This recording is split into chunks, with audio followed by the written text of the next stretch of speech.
पिछले 12 दिनों में 3 हिंदुओं की निर्मम हत्या कर दी जाती है बांग्लादेश में, और वही पुराना इलाका मेमनसिंह जिला।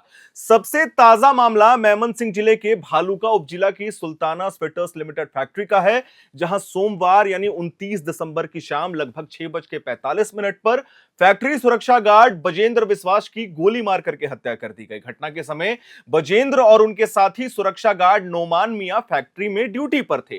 प्रत्यक्षदर्शियों के अनुसार बातचीत के दौरान नोमान मियां ने सरकारी शॉटगन बजेंद्र पर तान दी और कुछ ही देर में बंदूक गलती से चल गई, ऐसा लोग कह रहे हैं, जिससे गोली बजेंद्र की बाई जांघ में लगी है और उसकी मौके पर ही मौत हो गई। आरोपी नोमान मियां को पुलिस ने गिरफ्तार कर लिया है और मामला दर्ज कर लिया गया है। यह घटना सिर्फ एक अलग दुर्घटना नहीं मानी जा रही। हमने शुरुआत में कहा था कि पिछले 12 दिनों में 3 मामले, पिछले 2 हफ्तों में हिंदू समुदाय के खिलाफ हुई तीसरी हत्या के रूप में सूचीबद्ध की जा रही है, जिससे धार्मिक अल्पसंख्यकों की सुरक्षा पर गंभीर सवाल लगातार उठ रहे हैं बांग्लादेश में। इससे पहले 24 दिसंबर की रात को राजबाड़ी जिले के होसडांगा गांव में एक 29 वर्षीय हिंदू युवक अमृत मंडल उर्फ सम्राट की भीड़ ने पीट पीट करके हत्या कर दी थी। हमने वीडियो भी बनाया था। पुलिस ने बताया था कि अमृत पर जबरन वसूली के आरोप लगे थे और उसके खिलाफ पाशंगा पुलिस स्टेशन में पहले से ही 2 मामले दर्ज थे, जिनमें एक हत्या का मामला भी शामिल था।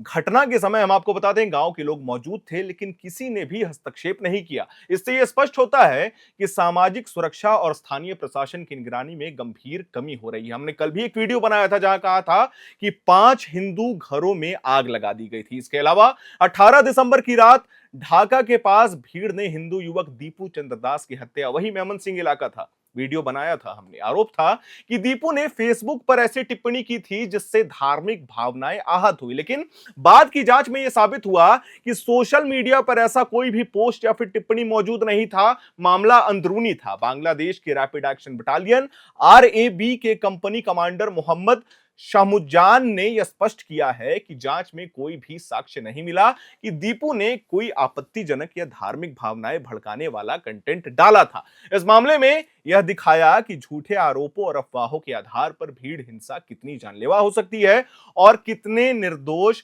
लोगों की जान भी जा सकती है। इस घटना ने न केवल बांग्लादेश के भीतर सामाजिक तनाव को बढ़ाया है, बल्कि भारत समेत अंतर्राष्ट्रीय स्तर पर भी चिंता और आलोचना का कारण बनी है। भारत के कई हिस्सों में बांग्लादेश में हिंदुओं की सुरक्षा को लेकर विरोध प्रदर्शन लगातार हो रहे हैं, जिनमें दिल्ली, कोलकाता और अन्य शहर शामिल थे।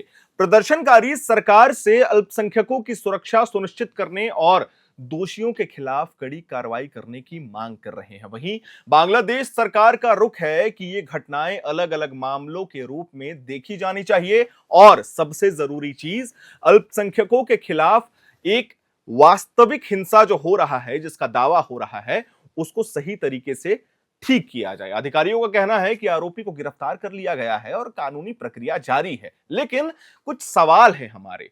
हम आपको बता दें, एक डाटा भी थोड़ा सा हम देना चाहेंगे। जून से दिसंबर 2025 के बीच बांग्लादेश में कम से कम 71 घटनाएं हुई हैं, जिनमें हिंदू अल्पसंख्यकों को कथित ईश निंदा या धार्मिक भेदभाव के आरोपों के कारण निशाना बनाया गया है। ये घटनाएं 30 से अधिक जिलों में फैली हुई हैं, जिनमें रंगपुर, चटगांव, सिलहट और खुलना जैसे जिले शामिल हैं। रिपोर्ट्स में यह सवाल उठाया गया कि क्या बांग्लादेश में अल्पसंख्यकों की सुरक्षा सुनिश्चित करने के लिए प्रभावी कदम उठाए जा रहे हैं या नहीं, लेकिन वर्तमान में जो परिस्थिति सामने आ रही है, जो दृश्य सामने आ रहे हैं, उससे यह व्यतीत नहीं होता। स्थानीय और अंतर्राष्ट्रीय प्रभाव भी स्पष्ट है। सोशल मीडिया पर इन घटनाओं की व्यापक चर्चा हो रही है और भारत सहित अन्य देशों में अल्पसंख्यकों के अधिकारों और सुरक्षा की चिंता व्यक्त की गई है। लेकिन आपको पता है, आज जो मामला दोबारा से दर्ज होता है, आज जो मामला होता है, वो एक कपड़े की फैक्ट्री थी। 2 सिक्योरिटी गार्ड, एक हिंदू, एक मुसलमान, और क्या बात हुई, कैसे बात हुई, इसकी अभी तक आधिकारिक रिपोर्ट अभी तक कहीं पे भी नहीं आई है।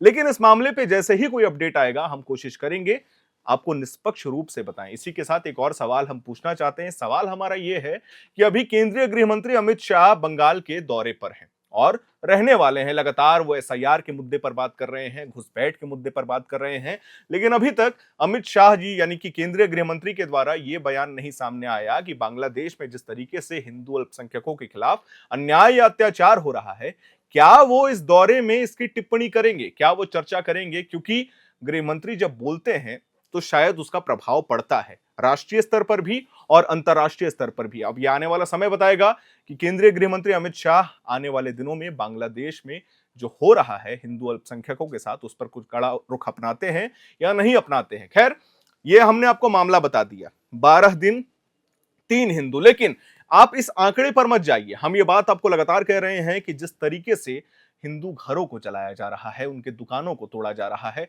बहन बेटियों के साथ लूटपाट की जा रही है, उनका अपहरण किया जा रहा है, उनके साथ गलत किया जा रहा है, ये मामले आज से नहीं है। ये मामले जनवरी 2024 से ही शुरू हो गए थे। अभी 1 साल से ज्यादा हो गया है। कुछ मामले ऐसे भी होते हैं जो ऑफिशियली रजिस्टर्ड नहीं हो पाते या सोशल मीडिया के माध्यम से हमारे पास नहीं पहुंच पाते।